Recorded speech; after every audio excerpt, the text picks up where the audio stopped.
Hi everyone, it's Ren here. Welcome to my room again. It hasn't been that long since we last saw each other, but I've been inspired by this topic of the unconscious, which I discussed to some extent in the previous video, and I sort of felt that maybe there was more to say about it. And instead of keeping those thoughts and, observations to myself, I thought maybe it might be useful to share them with you. Now, the video is not going to be quite as structured as the last one because I'm kind of thinking out loud, just letting you know. But in a provisional way, what I would say is that my purpose here is to try to go back toward the beginning of the concept of the unconscious in its historical development, and thereby engage in a genealogy of the unconscious, somewhat like the genealogy of morals of Nietzsche, or the genealogy of madness in Michel Foucault, and other genealogical approaches. Now, of course, my purpose is nowhere near as ambitious. I just want to sort of take a little step back from this whole concept of the unconscious as we encounter it in Jung and more broadly speaking, in personality theories these days, when they start exploring notions such as the shadow functions and similar notions. By taking a step back, I think we will start noticing that there's not as much agreement within the scholarly discipline as to the nature of the unconscious as we might think if we limit our study to Jung and associated thinkers. So let's start really in the first half of the 19th century, right? That's quite a long time before Jung.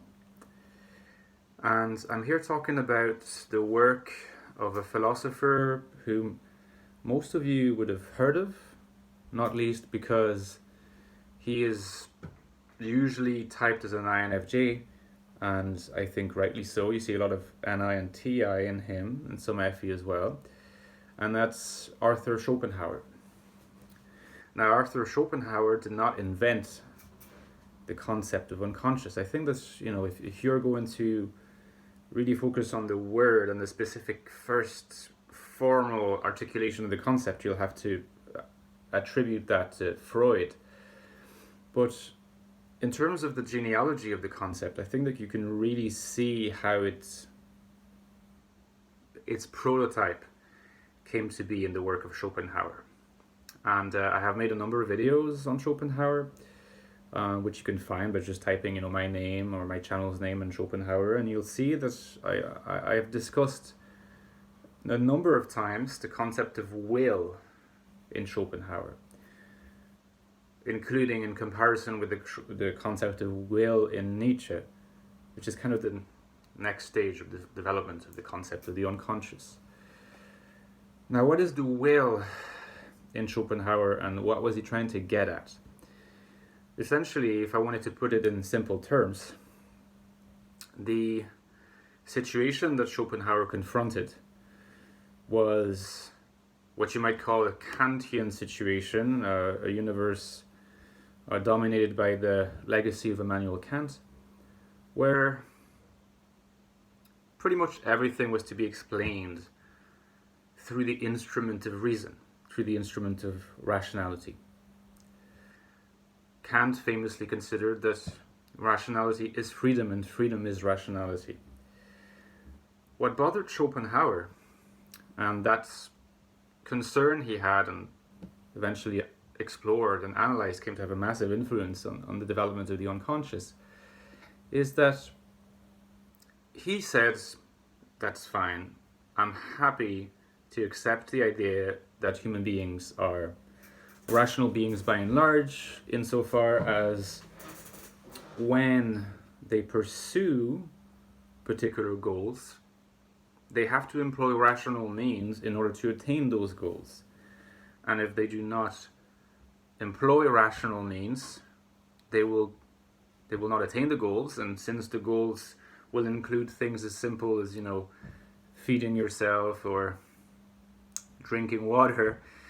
If you're not able to use rational means to attain those goals, then you're going to die. So it's not a possible state of affairs for human beings. Human beings are still here and they continue to multiply. So, rationality cannot be completely left aside. It's not a meaningful argument. Not an argument that makes sense to claim that irrationality is what dominates. So we have rationality. Sometimes Schopenhauer uses the concept of ideation or representation of the world around us, how we organize the world into categories that we can better manipulate so as to attain our various goals through various means. But Schopenhauer was annoyed. He was annoyed because he thought that there was something essentially missing in this picture. And I think that what was missing in the picture, according to him, was the concept of life. It's also around that time that the concept of life, which is obviously at the very center of biology, but through a completely different perspective, it's really around that time the concept of life became central in philosophy. And it hasn't ever managed to become central across the spectrum of the philosophical disciplines. There are still many schools and many philosophers, including many academic philosophers, who view the concept of life in philosophy as somewhat dodgy. And the reason why they see it as somewhat dodgy is because they consider philosophically the concept of life is slippery and nebulous and difficult to untangle. But Schopenhauer is one of the first in a long line of philosophers who are saying essentially the fact that life is a slippery concept to articulate philosophically does not mean that it should be left aside, because if you're leaving that aside and you just focus on as much scientific content as you can in your philosophy, you're kind of losing the point of doing philosophy. You're missing a huge part of the picture, what philosophy is good for, what it can achieve, which is to enlighten people as regards the meaning of their lives. So life is an important concept, and this will, at a later stage, give birth to a self-conscious philosophical movement called vitalism. Life, vital principle, life. You see the connection here of vitalism, where essentially the concept of life is taken to be the very center of the philosophical enterprise. And perhaps the most famous of those philosophers would be Henry Bergson. If you are familiar, he wrote, among other things, a very interesting book on laughter. In any case, Schopenhauer is preoccupied with life, and he's wondering about how to articulate it philosophically. But he's also confused because he sort of sees that human beings are more just that bunches of kind of brains functioning in a purely rational manner. There's something else at work. And I'll give you a very, simple example of what I mean. Imagine that you want to become a university professor. Apologies. You want to become a university professor. Now, you're a smart person, you're an ambitious person, you've got good grades so far in your young academic career, and you start devising a plan to become the professor that you want to become. So that will involve, at some point, taking a doctoral degree in a particular topic, starting to submit research papers, submit your thesis, continue to write articles, apply for a postdoctoral position, and then get tenure at some point. Attend conferences, all that stuff, really. So you see that this is a purely rational means of attaining the goal, right? It's rational to sort of devise a plan and to say, if I do this, then I will achieve that. So if I fulfill, having attended 20 conferences or X number of papers, if not, having the certainty that I will attain the goal, I will greatly enhance the likelihood of it. So that's a purely rational aspect. But what Schopenhauer is asking, and what he considers to be missing from the picture that philosophers have given of human being in the world up until that point, is the question, but why want to be a university professor? why want to be anything? Why want to go on? Why want to survive? Why want to, I don't know, visit a particular country somewhere? Why do you want to do things? Sure, you can explain action by reference to its goal, but can you really explain the goal? Now, since Schopenhauer, we have an alternative, which is very scientific and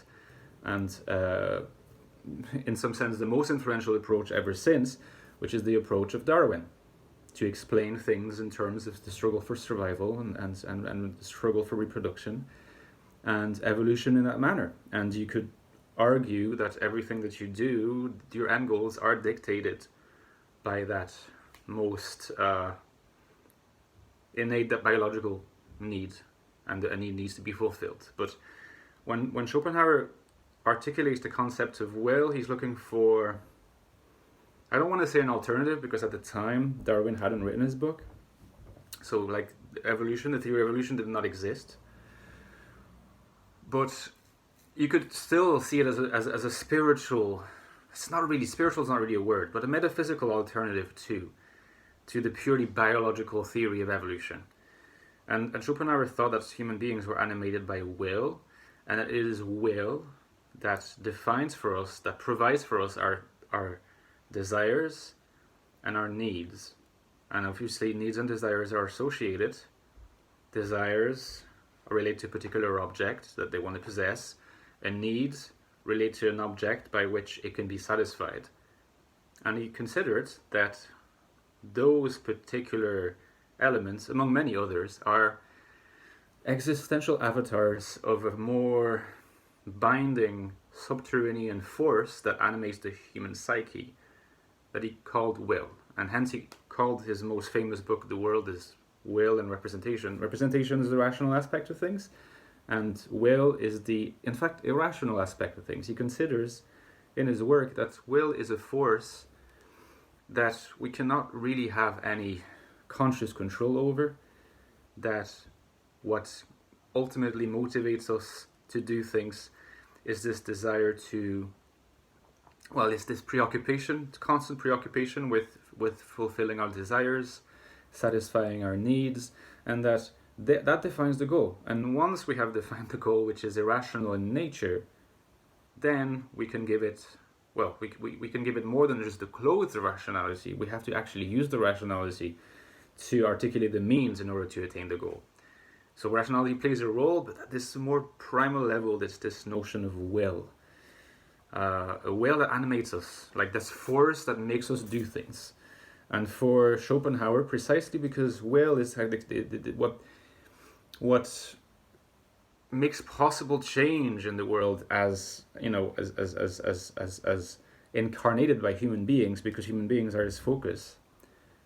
He considers that will is more than just in human beings, but human beings also possess the rationality to explain will in its own vocabulary, unlike other animals. But still, will is at the source of movement, at the source of desire, at the source of change. And because of that, it is inherently, in his view, a destructive force. It's a disruptive and destructive force that, in a sense, rationality over time and through the different historical epochs has allowed human beings to control and keep more or less shackled. Will can never be removed, can never be erased, this kind of destructive, disruptive principle, but it can be shackled by morality. It can be shackled by a system, moral law, by the call of conscience at an individual level, and all different things. Can you sense here the id in Freud and the shackling of the superego as the moral system of the call of conscience at an individual level? I think you can already see that, right? Like the relationship between the unconscious and the superego, the domain of the unconscious and the superego. Okay. So, that's kind of where Schopenhauer was positioned. A number of decades later, Nietzsche shows up on the scene, and he's very ambitious, and he's very controversial, and he has very extreme opinions and contrarian opinions. And he doesn't like everything about Schopenhauer. He rejects a lot of aspects of Schopenhauer, but he still says, he still acknowledges, which is rare for Nietzsche, that Schopenhauer was right about the will, that will is intrinsic to nature in general. Anything that exists and has a vital principle within it is endowed with will. So if there's no vital principle within a boulder or a rock or a curtain, I'm just looking at a curtain right there, it doesn't have will. But a plant has will to power because Nietzsche determines further. He adds more substance to the will, Schopenhauer, and defines it as the will to power. So an animal has will to power in Nietzsche's terms, a plant, and of course human beings. But for Nietzsche, the will to power is something that is inverted as compared to Schopenhauer, because in Schopenhauer the will to power is, or rather the will, not will to power, that's a Nietzschean concept specifically. In Schopenhauer, the will is this kind of, like I said, disruptive negative force that has to be shackled. And in fact, the more you shackle it internally, the closer you will get to a state of existential peace with yourself. The closest you will get to something analogous to the nirvana in Buddhism. And in fact, Schopenhauer is one of the first Western philosophers who was very influenced by the Eastern religions, so that this analogy is not fortuitous at all. Nietzsche said that's completely wrong. Schopenhauer was wrong. The will is the vital principle. The will is inherently expansive. It seeks power. It seeks to extend itself. It seeks to create change, to satisfy its desires and needs, and to dominate the world around it, including others. But that's a good thing, and it should be encouraged as much as possible. So you can see that the inversion here is in terms of the kind of judgments you cast on this concept of will. For Schopenhauer, it's a negative destructive force, and that's a bad thing. It ought to be shackled as much as possible. And in the case of Nietzsche, he kind of says, yeah, like the will has these attributes, but it should absolutely not be shackled. It should be allowed to dominate as much as possible, and that's also why Nietzsche is so controversial, is that he essentially defends this idea that there is a master class of people, even a master race in certain arguments, an aristocracy and nobility that creates great things and that should be able to dominate the weaker and the more mediocre. But in any case, still, that will that animates the stronger and the weaker, just in a weaker form, is not something that comes from the domain of rationality. It's something that is outside the domain of rationality. It's something that is more subterranean, that animates us. We can never fully grasp it. It controls our lives and it dictates what we do, no matter how much we try to then clothe it is in the garb of rational motivations and rational goal seeking. Now, we come to early 20th century. When Freud develops his concept of the unconscious, there is a clear genealogy from Schopenhauer to Nietzsche to Freud. And I think that you can sort of see where I'm coming from here. I'm avoiding mentioning other influences, partly because I don't know them all, and also because it would make this video too long, and it's already quite long. But in Freud, the notion of the unconscious is clearly influenced by Nietzsche, and Nietzsche's concept is clearly influenced by Schopenhauer. Now, the unconscious is what is not conscious. What is the conscious domain? You could interpret that as meaning what is mostly the rational domain. What is subterranean? What influences us? What is the source of our needs, our desires? What is constantly asking to, what consistently and constantly has cravings that ask to be satisfied? What is this disruptive force? I mean, the id in Freud is already existent in embryo here. Freud develops it further, along with his foundation of the discipline of psychoanalysis, to understand better what is the nature of that id and of the unconscious as a whole. But there is very much this idea of the unconscious is the lower part of the iceberg of the subject, the human subject, the rational subject. The unconscious is what escapes from rational scrutiny. Now, what do you infer from this? I think what you're going to infer from this is that the unconscious is not, at least as far as Freud is concerned, the unconscious is not a rational domain. It's a disruptive, destructive, demanding, expansive domain. It's not a rational domain. It is true that in Lacan, in the work of the psychoanalyst Lacan, who comes a few decades later, the understanding of the unconscious developed and is refined and determined further in a way that is not in agreement with Freud, because Lacan makes the famous statement that the unconscious is structured like a language. And if it is true that the unconscious is structured like a language, then you might be able to say it's more rational than we thought. Because irrational language, what does that mean? We couldn't even understand it, so it's not really language. It's just a meaningless speech act, but it's not actually a language. So if Lacan says the unconscious is structured like a language, he's taken a stance away from Freud to suggest that there's cognitive validity to the unconscious. And by cognitive validity, I mean the ability to be rational. And in this case, maybe, and here I'm returning to the points I was making in the previous video, maybe in this case there might be an open field for the possibility of articulating a shadow personality of a regular type, INFJ, ENFP, INTJ, NTP, and so on. Because if the unconscious is structured like a language and is rationally structured like a language, then we may have at our disposal, through indirect means and through lots of years of working, enough empirical evidence, mostly in the form of linguistic data, to allow us to determine what the shadow type of a particular regular type is. The problem is that this idea that the unconscious is structured like a language is far from the consensus in the psychoanalytical discipline.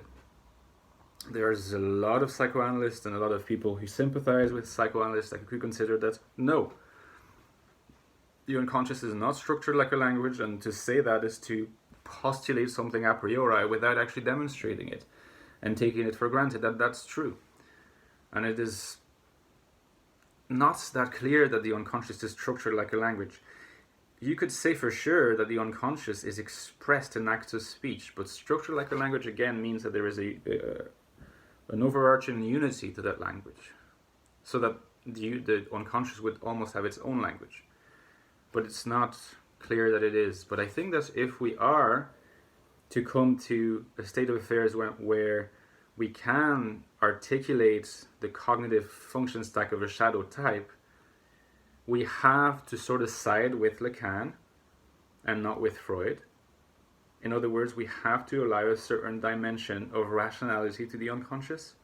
The problem is it conflicts with this idea that the unconscious is the repository of the impulses, the drives, the needs, the desires that are not rational in nature.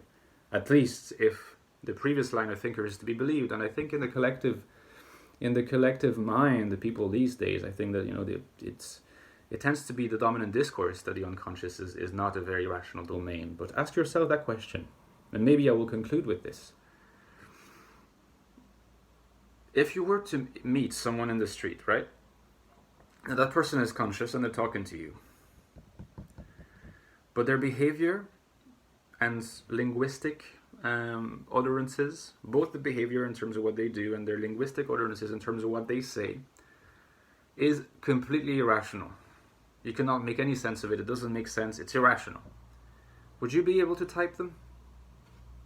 I think that's a very important question here that we need to ask ourselves. So I'll leave you at that. You'll notice I didn't really mention Jung. Jung is somewhere between Freud and Lacan. And I would have to assume that in certain respects, Jung would have to side more with Lacan and with Freud if he's to defend his notion of the shadow. But I think that among my viewership, there are probably people who know Jung better than I, and hopefully the conversation can continue. If you have put up with me until now, well done, because it's been very long and I've been rambling a bit. I hope you've been stimulated, and let's continue the conversation in the comment section. See you, enjoy your Monday, and good luck with the start of your week. Bye.